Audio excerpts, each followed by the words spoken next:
Hello everyone, welcome back to my YouTube channel BA Students. I hope you are all healthy and studying well. So in the last video we covered that Indian perception of dharma, meaning, definition, characteristic and importance. Today we are going to study about the darshan, the perception of darshan and the series of idea of Bharat. So let's study about that without wasting any time.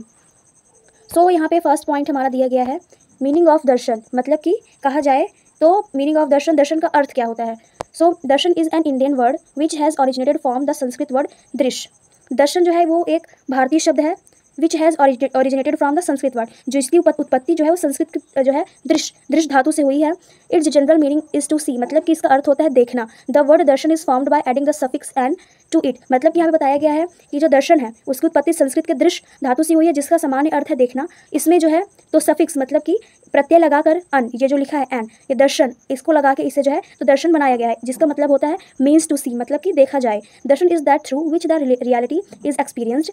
यहाँ पे बताया गया है कि जो दर्शन है, दर्शन का जो रिलेशन है, संबंध है, वो ज्ञान से है. और यहाँ पे बताया गया है कि darshan is related to knowledge and darshan express knowledge. बताया गया है कि जो दर्शन है वो वास्तविकता, जो रियलिटी है उस पर, रियलिटी पर, और एक्सप्रेस नॉलेज मतलब कि दर्शन जो है तो ज्ञान को भी व्यक्त करता है और साथ ही साथ वास्तविकता की भी वो एक तरह से परख करता है, जांच करता है.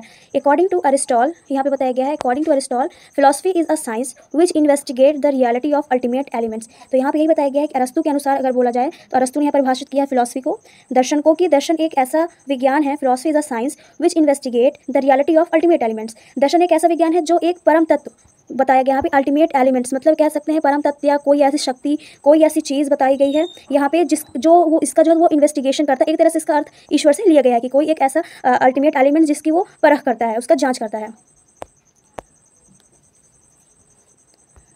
सेकेंड पॉइंट हमारे यहाँ पे बताया गया है The English word for darshan is a philosophy which itself originated from two Greek words, philo which means love, sophia means wisdom or knowledge. यहाँ पे बताया गया है कि जो ये बताया यहाँ पे दर्शन है, दर्शन जो है तो खुद से दो शब्दों से मिलकर बना हुआ है. स्वयं में ही ये दो ग्रीक वर्ड से मिलकर बना हुआ है. फिलो जिसका अर्थ होता है प्रेम और सोफिया जिसका मतलब होता है विजडम और नॉलेज, ज्ञान. In the sense the meeting of philosophy is love of wisdom और नॉलेज. इसका दर्शन जो है उसका एक तरह से अर्थ में बोला जाए तो इस अर्थ में दर्शन का अर्थ होता है ज्ञान, ज्ञान से प्रेम. और philosophy from Greek philosophia literally love of wisdom. यहाँ पे बताया गया है कि ग्रीक फिलोसफी के अनुसार लव ऑफ विस्डम मतलब कि एक तरह से कहा जाए, शाब्दिक रूप से अगर कहा जाए तो ज्ञान का प्रेम. Is the study of general fundamental question about existence, knowledge, values, reason, mind and language. यहाँ पे बताया गया है कि इसका जो एक तरह से मतलब देखा जाए इसके जो फंडामेंटल क्वेश्चंस हैं किसके बारे में, जैसे एग्जिस्टेंस हो गया मतलब कि अस्तित्व, नॉलेज मतलब ज्ञान, वैल्यूज़ मतलब मूल्य, रीजन मतलब कारण, माइंड मतलब मन एंड लैंग्वेज मतलब भाषा. इन सभी चीज़ों के बारे में जो है तो एक सामान्य और जो इनके बारे में जो प्रश्न उठते हैं उन प्रश्नों का एक अध्ययन ही फिलॉसफी मतलब अर्थ कहलाता है. ये कहा जाए तो रियलिटी मतलब वास्तविकता को एक तरह से ये ढूंढता है उन चीज़ों में. और बताया गया है कि philosophy is associated with wisdom, intellectual culture and a search for knowledge. In the sense all cultures and literate societies ask philosophical questions such as how are we to live and what is the nature of reality. तो यहाँ पे बताया गया है कि जो philosophy is associated with wisdom, मतलब कि जो दर्शन है वो सभी संस्कृतियाँ जो हैं समाज में जो दार्शनिक प्रश्न पूछे जाते हैं जैसे कि हम कैसे जिएं, how are we to live, और वास्तविकता की प्रकृति क्या है, what is the nature of reality, इस प्रकृति की जो है तो वास्तविकता क्या है. इन सारी चीज़ों को जो है तो दर्शन में पढ़ा जाता है. और तो और ये दर्शन, जो दर्शन शास्त्र है, ये फिलॉसफी है, ये दर्शन ज्ञान एक तरह से बौद्धिक संस्कृति और ज्ञान की खोज से जुड़ा हुआ है. और यहाँ पे यही लास्ट में बताया गया है कि यहाँ पे ये जो है तो वास्तविकता की खोज करता है, नॉलेज की खोज करता है, मतलब ज्ञान की खोज करता है. और इसका जो क्वेश्चन रहता है कि how are we to live, हम कैसे जिए, और ये जो रियल मतलब कि इसका नेचर क्या है. जैसे एक लाइफ का पर्पस ले लीजिए, वहाँ पे हम सोचते हैं कि कैसे जीना चाहिए, कैसे जिया जाए, और इसका वास्तविकता क्या है. तो ये सारी चीज़ें यहाँ पर बताई गई हैं. सेकेंड जो पॉइंट है हमारा, second topic, it's a department और सेक्शन ऑफ इंडियन फिलोसफी. मतलब कहा जाए तो भारतीय दर्शन के पार्ट्स मतलब विभाग या फिर आप संप्रदाय कह सकते हैं. यहाँ पे बताए गए हैं India has been the birth place of various philosophical system since time immortal, yet the Indian philosophy can be divided into two main section. यहाँ पे बताया गया है कि दर्शन जो है, भारत भूमि जो है मतलब इमोर्टल, यहाँ पे बताया गया है कि ये प्राचीन काल से ही दर्शन जो है हमारी जन्मस्थली रही है. इसकी जो पद्धतियाँ रही हैं, फिलोसफिकल सिस्टम जो रहा है वो प्राचीन काल से ही भारत में रहा है, हमारी भारत की भूमि में रहा है. और इसको जो है तो दो भागों में यहाँ पर बांटा गया है. जो पहला है ऑर्थोडॉक्स, सेकंड है एथिस्ट. ऑर्थोडॉक्स मतलब होता है जो एक तरह से ईश्वर पर भरोसा रखता है, और एथिस्ट मतलब हेटेरोडॉक्स जो नास्तिक जिसे कहते हैं, जो भरोसा नहीं करता ईश्वर पर. पे। तो यहाँ पे बताया गया है generally we consider a person who believes in the existence of God as a theist and his opposite an atheist, but from a philosophical point of view the meaning of theist and theist is a different. यहाँ पे बताया गया कि अगर simple way में देखें तो यही बताया गया है कि हम जो ईश्वर में भरोसा रखता है उसे आस्तिक कहा जाता है, और इसी के जो अपोजिट में बोला जाए तो जो भरोसा नहीं करता है ईश्वर पे उसे नास्तिक मानते हैं। लेकिन यहाँ पे फिलोसफिकल पॉइंट ऑफ व्यू मतलब कि दार्शनिक दृष्टि से यहाँ आस्तिक और नास्तिक का जो अर्थ है वो कुछ और ही है, इट्स डिफरेंट। तो चलिए स्टार्ट करते हैं, इसके बारे में थोड़ा बहुत डिस्कस करते हैं। So next point is according to Parini grammar, आस्ति नास्ति दिष्टम मति। यहाँ पे बताया गया है कि आस्ति नास्ति दिष्टम मति अर्थात meaning there is the after life such a mind that he is a believer and the after life is not such a mind that is an atheist. यहाँ पे बताया गया है कि जो पाणिनि व्याकरण के अनुसार उन्होंने अपना यहाँ पे जो है ओपिनियन दिया है। तो अकॉर्डिंग टू पाणिनि ग्रामर मतलब कि पाणिनि व्याकरण के अनुसार आस्ति नास्ति दिष्टम मति, जिसका मतलब होता है कि अर्थात परलोक है, मतलब परलोक है और ऐसी जो मति रखता है, ऐसा जो विचार रखता है वह आस्तिक, और जो कहता है कि परलोक नहीं है ऐसी जो मति रखता है, ऐसा विचार जो रखता है वह नास्तिक। यहाँ पे बताया गया है one who believes in the existence of the after life is a theist and one who does not believe in it is an atheist. In this sense, Jain and Buddhist philosophies also accept the principle of karma like other philosophies, and they firmly believed in the existence of the afterlife. Hence, according to Parni grammar, only Charvak philosophy is atheist. तो अगर कहा जाए तो वेदों में, हमारे वेद में भी आस्तिक नास्तिक दोनों हैं तो देखने को मिलते हैं। ये आस्तिक नास्तिक भी जो है तो वेदों में ही हमें एक तरह से उनका वर्णन हमें देखने को मिलता है। तो यहाँ पे यही बताया गया है कि परलोक की जो परलोक की सत्ता में जो विश्वास करने वाला है वो आस्तिक और विश्वास न करने वाला नास्तिक। इस अर्थ में जैन और जो बौद्ध दर्शन है, यहाँ पे जैन एंड बुद्धिस्ट फिलोसफी बताई गई है। जैन और बौद्ध दर्शन है वो भी जो है तो एक वो समान वो रखते हैं, मतलब उन्हें वो क्या स्वीकार किए हैं, वो कर्म सिद्धांत को स्वीकार किए हैं, प्रिंसिपल ऑफ कर्मा वो मानते हैं। और अन्य जो दर्शनों के समान कहा जाए तो कर्म सिद्धांत को ही ये लोग स्वीकार किए हैं। और इसे जो है तो पाणिनि व्याकरण के अनुसार सिर्फ और सिर्फ जो है तो एकमात्र चारवाक फिलॉसफी है, एक चारवाक फिलॉसफी है जो कि नास्तिक है। बाकी जितनी भी फिलॉसफी हैं इंडियन फिलॉसफी में, बाकी जो फिलॉसफीज़ हैं उनमें से सिर्फ एक ही है ये चारवाक फिलॉसफी जो कि नास्तिक है। बाकी जो है तो वो जो है तो आस्तिक है। पाणिनि व्याकरण के अनुसार यहाँ पे ये बताया गया है। सेकंड पॉइंट यहाँ पे बताया गया है मनुस्मृति। इसके अनुसार देखेंगे यहाँ पे Manu has considered the blasphemy to be an atheist, नास्तिको वेद निंदकः। यहाँ पे नास्तिको वेद निंदकः। In fact the Vedas are the criterion on the basis of which the section of Indian philosophy can be clearly divided. यहाँ पे बताया गया है मनु ने वेद निंदक को नास्तिक माना है, मतलब कि जो लोग वेद, जो हमारे वेद थे, वेद वेदांत ये सारी चीज़ें जो थी जो इनको मतलब कि बुरा भला बोलता है और इसके बारे में भरोसा नहीं करता, जो लोग वेद में भरोसा नहीं करते और इन्हें बुरा भला बोलते हैं या कुछ, या फिर कह सके तो इनको जो है तो मनुस्मृति ने वेद निंदका के रूप में माना कि ये वेद के निंदक हैं। और वास्तव में वेद ही एक ऐसी कसौटी है जिसके आधार पर जो भारतीय दर्शन के जो डिपार्टमेंट है उनको विभाजन किया जा सकता है। Second point, by believing the authenticity of the Vedas, Nyaya Vaisheshika Sankhya Yoga और Mimamsa Vedanta are considered to be a predominantly atheistic philosophies. और यहाँ पे बताया गया कि वेद मतलब वेद की प्रामाणिकता के लिए उसे मानने से न्याय, यहाँ पे न्याय दिया है, न्याय हो गया, वैशेषिक, सांख्य, योगा, मीमांसा, वेदांत, ये सारी चीज़ें जो हैं तो ये आस्तिक दर्शन माने जाते हैं। It's a atheistic philosophies. तो अगर क्वेश्चन में आए कि एथेस्टिक फिलोसफीज कौन कौन सी हैं तो हम बताएंगे इसमें कि न्याय है और वैशेषिका है, संख्य है, योग है, मीमांसा, वेदांता, ये जो है तो आस्तिक मतलब कि आस्तिक दर्शन माने गए हैं, एथेस्टिक फिलोसफीज मानी गई हैं। Charvak, Jain and Buddhist philosophies are considered atheistic philosophies because they do not accept the authenticity of Vedas. Apart from the Charvak philosophy, which does not believe in God, Vedas and afterlife in all aspects, is honored with the sarcastic title of atheistic शिरोमणि।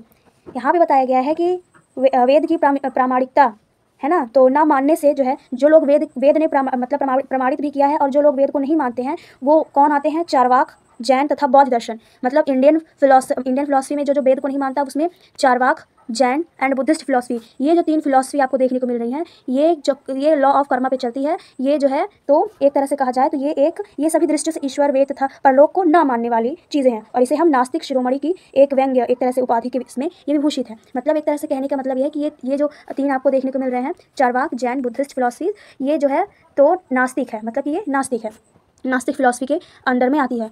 और जो हमने पुराना पढ़ा था वो जो है तो एथेस्टिक फिलोसफी में आती है। मतलब कि ये यहाँ पे जो न्याय दिया गया था, वैशेषिका दिया गया था, संख्य, योग, मीमांसा, वेदांता, ये जो है तो एथेस्टिक फिलोसफीज में आती है, मतलब कि आस्तिक।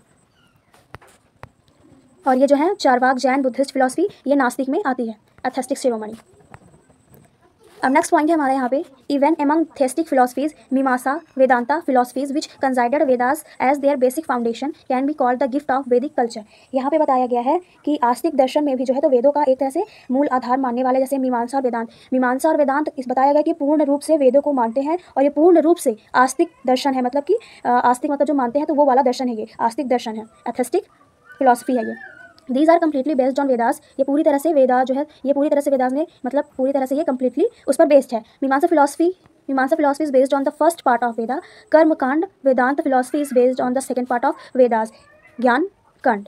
यहाँ पे बताया गया है कि मीमांसा और वेदांत दर्शन वैदिक संस्कृति की ही देन कहे जा सकते हैं इन्हें, और ये पूरी तरह से वेद पर आधारित है। और मीमांसा दर्शन वेदों के, ये जो वेद है हमारे, मीमांसा जो है तो दर्शन वेदों के प्रथम अंग कर्म कांड पर आधारित है, और जो वेदांत है, वेदांत दर्शन वेद के एक द्वितीय अंग ज्ञान कांड पर आधारित है।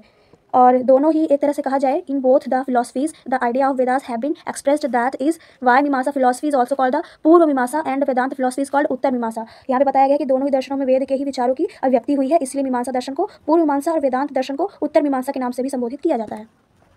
नेक्स्ट जो हमारे यहाँ पे टॉपिक दिया हुआ है वो है forms types of Indian philosophy, मतलब कि एक तरह से बताया गया है कि जो भारतीय दर्शन है उनके टाइप्स यहाँ पे बताए गए हैं। In Indian philosophy the existence of 6 philosophies are accepted. तो यहाँ पे बताया गया है कि भारतीय दर्शन में 6 दर्शनों को मतलब उनकी अस्तित्व को ही यहाँ पे स्वीकार किया गया है। तो पहला है सांख्य, दूसरा योग, तीसरा जस्टिस, चौथा वैशेषिका, पांचवा है मीमांसा और छठवां वेदांत। मीमांसा वेदांत के बारे में हमने पढ़ा, तो ये पूर्ण तरह से जो है तो वेद पर आधारित है, एक तरह से आस्तिक, ये दर्शन आस्तिक है।